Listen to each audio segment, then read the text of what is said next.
y sin permiso de la comunidad es sin respeto, pues. Que vienen, cerramos con...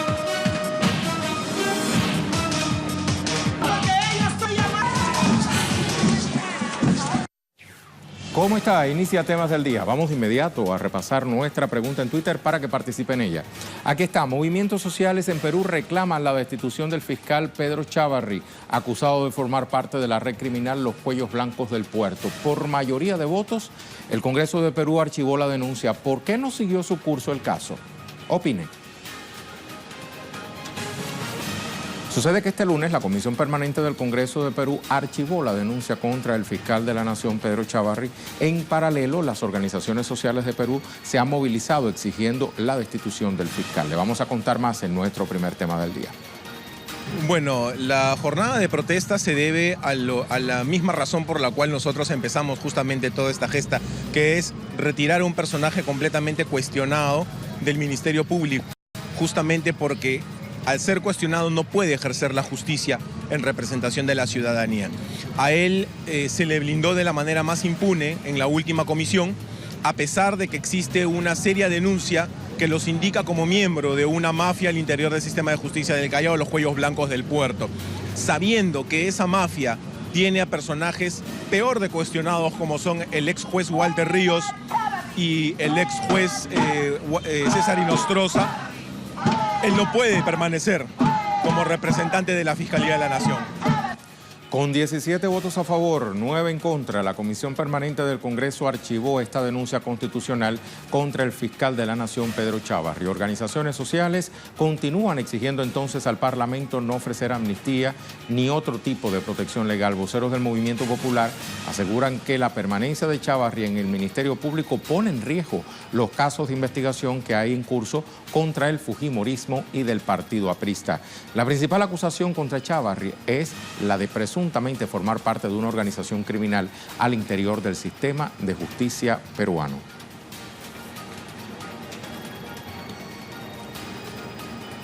Nos vamos a Lima con Jaime Herrera para que nos actualice. Saludos, Jaime. ¿Qué más se sabe de esta decisión del legislativo en torno al caso del fiscal? Hola Rey, ¿qué tal? Te saludo desde Lima. Después de que se archivó este caso ha habido pronunciamientos, las distintas bancadas rechazando pues esta medida del fujimorismo que con sus aliados del APRA una vez más, por segunda vez, blindaron al fiscal de la Nación, Pedro Chávarri. Pero Rey, quiero comentarte que no es el único blindaje que haciendo uso de su mayoría el fujimorismo ha hecho el día de hoy. También el congresista Héctor Becerril, a quien se lo incluye de esta trama de corrupción, ha sido blindado.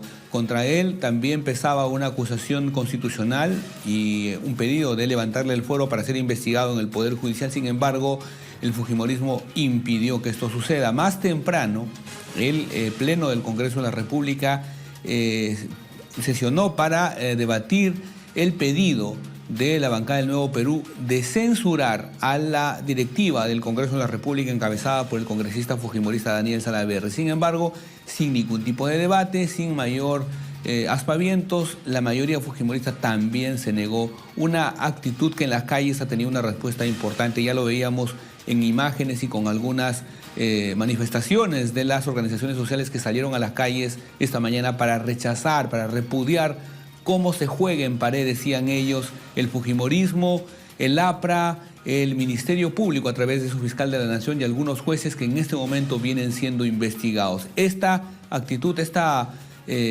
medida de protesta de la mañana de hoy solamente ha sido la parte inicial, decían los ciudadanos, porque pasado mañana, miércoles, desde las 5 de la tarde, se está convocando a una movilización que tiene varios temas, justamente a propósito de la corrupción y de la crisis política que padece Perú. El tema del blindaje a aquellos actores corruptos del sistema de justicia y del sistema político, pero también como parte de ese sistema, la última ley que ha sido aprobada recientemente en el Congreso, que ha sido bautizada como la Ley Fujimori, y permitiría que Fujimori, que el dictador Alberto Fujimori, no vaya a la cárcel, pero además otros violadores de derechos humanos, asesinos, condenados por actos de corrupción, violadores, puedan salir libres de la cárcel por el simple hecho de tener 65 años o más, Rey. Muchísimas gracias, Jaime, por toda esta información. Vamos a seguir indagando en torno al particular. Desde las calles, como decíamos, exigen la destitución del fiscal general Pedro Chávarri por estar vinculado a actos de corrupción. Bueno, pues le mostramos pormenores de las denuncias en su contra.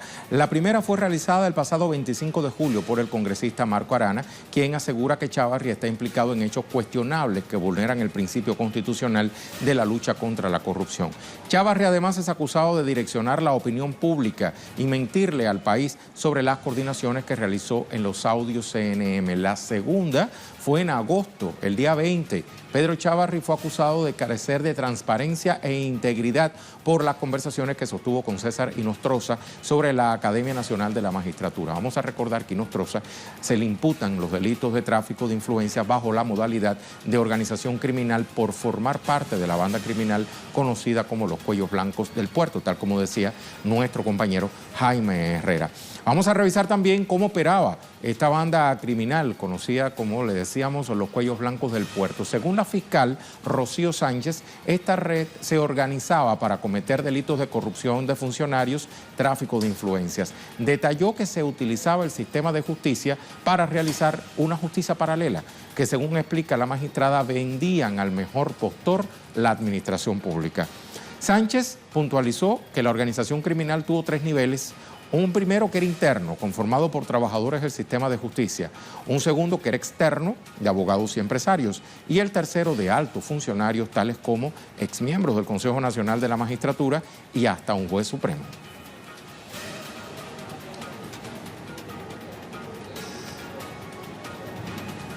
Recordamos entonces nuestra pregunta en Twitter para que participe en ella.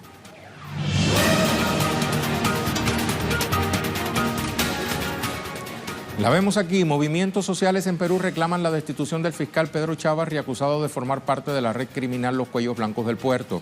Por mayoría de votos, el Congreso archivó la denuncia. ¿Por qué no siguió su curso el caso? Opine. Nuestra imagen del día nos llega desde el sur de Francia. 13 personas han perdido la vida a consecuencia de las lluvias en el departamento de Aude.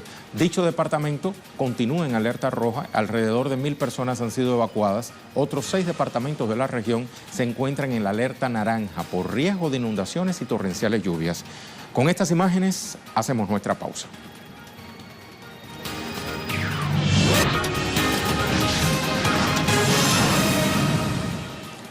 Hablemos ahora de los acontecimientos en torno al 33º Encuentro Nacional de Mujeres realizado este fin de semana en la provincia argentina de Chubut.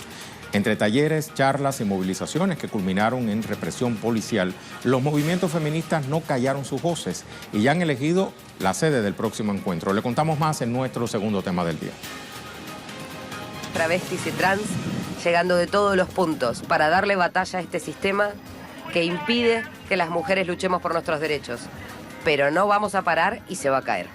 Soy docente de la agrupación docente Almafuerte de SUTEBA Escobar y bueno, venimos un año más al encuentro, es mi tercer encuentro al que participo y me parece que acá consumamos lo que es el movimiento de las mujeres luchando por conseguir más y más avances, más leyes que nos protejan y más avances para llegar algún día a lograr el tan afanado Ni Una Menos.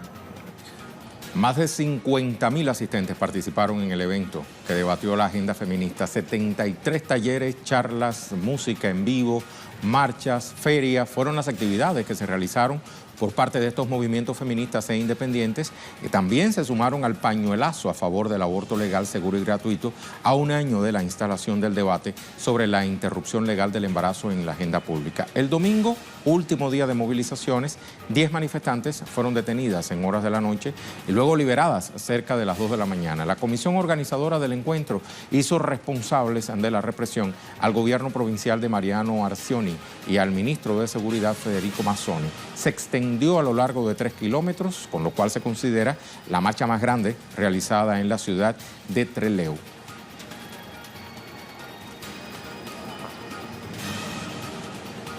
Sabrina Roth nos amplía esta información. Adelante, Sabrina, te saludo. Saludos en estudio, saludos a toda la audiencia de Telesur.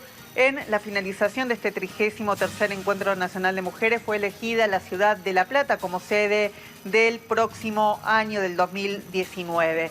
2 jornadas marcadas por un intenso debate pacífico, multitudinario, más de 50.000 personas, la ratificación de la agenda por la legalización del aborto, por la lucha para que la interrupción voluntaria del embarazo sea ley en la República Argentina, el reclamo de una ley nacional de emergencia de violencia de género.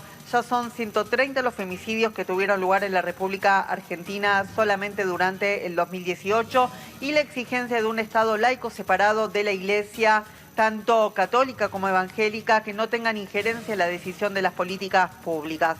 Ayer fue reprimida esta manifestación cuando ya se desconcentraba, 3 kilómetros de movilización a través de las calles de la ciudad de Trelew, que fueron violentamente reprimidas por fuerzas de seguridad de la provincia, personal sin identificación, 10 detenidas que fueron liberadas en la madrugada, al menos 5 heridos con balas de goma y gases lacrimógenos. De todas maneras, la ratificación de la agenda feminista fue ratificada, la lucha seguirá en las calles hasta que el aborto sea ley. Volvemos con ustedes a estudios. Muchísimas gracias, Sabrina. Bueno, sucede que este hecho violento ocasionó una reacción en las redes sociales al momento de la represión y ataque registrado por una periodista argentina. Ella fue narrándolo todo a través de su cuenta en Twitter. El despliegue represivo en Trelew fue enorme todo el fin de semana. Mucha policía en la calle y también miembros de infantería en motos dando vueltas por la ciudad. Bastó que gritaran ladronas para que un grupo de hombres agarrara algunas pibas, o sea, algunas muchachas, y las lincharan. Algunas que estábamos ahí nos desesperamos, dice ella. En mi ingenuidad inicial pensé que eran varones random. Me cayó la ficha que eran policías de civil. Vamos a ver entonces el vídeo al momento de la represión. Ahí está.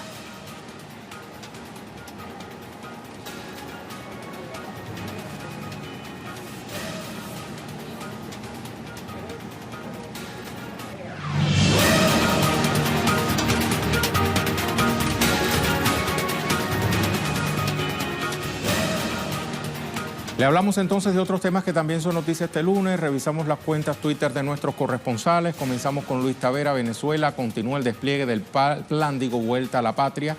Hasta ahora han regresado a su país al menos 8.116 connacionales. Mañana se espera la llegada de otro grupo de venezolanos provenientes desde Perú, quienes también huyen de la xenofobia. Vamos a otro tuit. El de Nacho Lemus. Bolsonaro aún no se presenta en los debates electorales. A 13 días del balotaje y con 14 millones de desempleados en Brasil, este país corre el riesgo de ir a las urnas sin que se debata el programa económico de los candidatos. Otro tuit. Desde México nos llega Pablo Pérez. Organizaciones campesinas del movimiento El Campo es de Todos realizan plantón y bloqueo frente a las oficinas. Vamos a ver, a escuchar a Pablo que nos cuenta. Pues con camiones con mantas, pancartas y bastones sigue el bloqueo aquí por parte de las organizaciones campesinas agrupadas en el movimiento El Campo es de Todos en la avenida Constituyentes de la Ciudad de México frente a la Secretaría de Hacienda y Crédito Público. ¿Por qué están aquí? Bueno, pues están demandando el cumplimiento de compromisos previamente adquiridos por el gobierno saliente de Enrique Peña Nieto, compromisos económicos que estamos hablando de más de 2.800 programas de apoyo a la vivienda, a la salud y a los pequeños productores agrícolas en, más de 20 estados de la República Mexicana. Dicen los representantes de las organizaciones que estos compromisos, estos recursos ya estaban planeados, fueron entregados los primeros meses del año y después se cortó el flujo de este capital que ayuda finalmente a la producción de los alimentos que comen los ciudadanos mexicanos. ¿Qué pasa? Bueno, pues algunos de estos líderes campesinos temen que ese recurso haya ido para las campañas electorales de las elecciones del último 1 de julio. Están aquí entonces haciendo un plantón frente a la Secretaría y un corte de ruta aquí en el sentido de Santa Fe a la Ciudad de México, que dicen se prolongará hasta que sus demandas sean escuchadas. Gracias a Pablo por su reporte. Vemos a Sergio Rodrigo que nos reporta: Europa, el huracán Leslie se degrada a tormenta tropical dejando a su paso al menos 6 muertos en Francia. Por otro lado, el huracán Michael entra este lunes por la tarde en España, pero como borrasca, y dejará vientos fuertes en el oeste de Andalucía y precipitaciones. Y por último, lo que nos cuenta Ibai Arvideaza. Hoy ha comenzado en el Parlamento de Arim el debate para la reforma constitucional y llamarse Macedonia del Norte. El primer ministro Zaev necesita que 12 diputados de la oposición voten a favor. En Grecia, el primer ministro Tsipras, la oposición la tiene en el gobierno. Anel amaga de nuevo. Así están las informaciones entonces. Avanzamos hacia nuestro tema en desarrollo.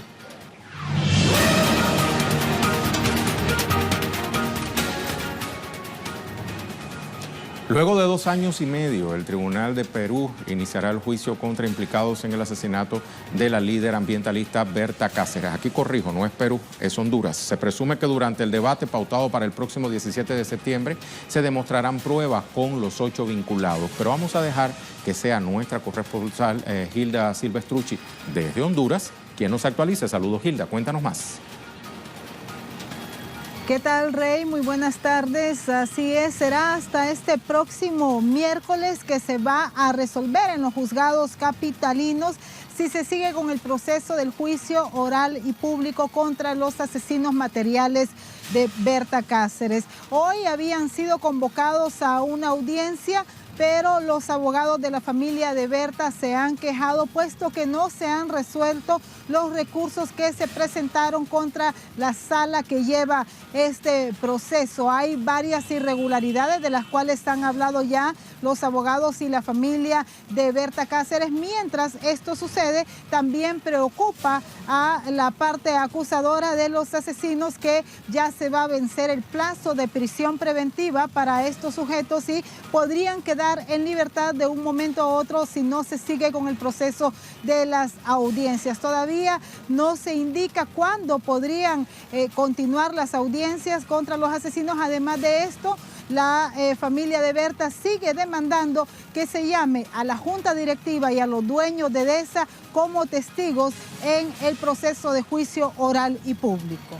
Muchísimas gracias, Hilda. Vamos a ver qué pasa con las respuestas Twitter, qué nos han dicho, cuáles han sido sus opiniones, pero antes recordamos la pregunta del día.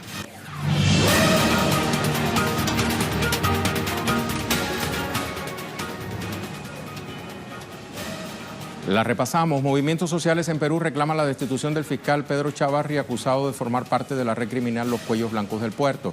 Por mayoría de votos, el Congreso archivó la denuncia. ¿Por qué no siguió su curso el caso? Opine. Revisamos entonces las respuestas. Esta de Jaime dice: el motivo es obvio, no necesita mucho análisis con cómplices y así pueden cuidarse unos a otros las espaldas para que no les puedan aplicar la ley. Otra respuesta, la de Miguel. La corrupción se ha convertido en política de Estado en muchos países latinoamericanos y Perú no es la excepción. El curso de la investigación no continuó porque tanto los congresistas como el fiscal son lobos de la misma camada. Son una horda de corruptos amparados por la impunidad. Tercera respuesta, la de Yaotl. Toda la clase política peruana está podrida. Por ello se distraen tanto con el tema Venezuela. Si archivaron el caso es porque todos los políticos peruanos tienen una larga cola que les pisa. Y por último vamos a ver esta de Marley. Esta es la mayor plaga en América Latina. Qué impotencia y todo iba también en Perú con el caso Fujimori, pero el pueblo peruano tiene que seguir en la lucha por lograr justicia y que paguen por esos crímenes atroces. Muchísimas gracias a todos por participar en nuestro segmento de la pregunta del día. Lo vamos a dejar con el video web del día, producciones audiovisuales que puede conseguir compiladas en la cuenta en Facebook de Telesur. Hoy le mostramos el que se titula Bloqueo de pesca hacia la Franja de Gaza. Israel disminuyó la zona de pesca en respuesta a las protestas que palestinos realizan cada viernes, como la Marcha del Retorno. No poseen servicios eléctricos, carecen de productos para obtener una sólida calidad de vida y con estas imágenes justamente en movimiento vamos a despedir por hoy Temas del Día. A usted muchísimas gracias.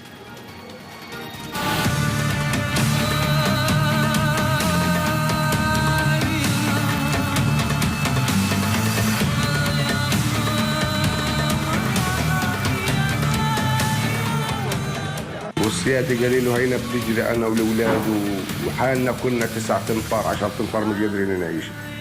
بنروح على البحر كل يوم في طخ وفي مشاكل والسيادة بالمرة. يعني حياة لا تطاق، والله ما احنا قادرين نعيش بالمرة بتاتا.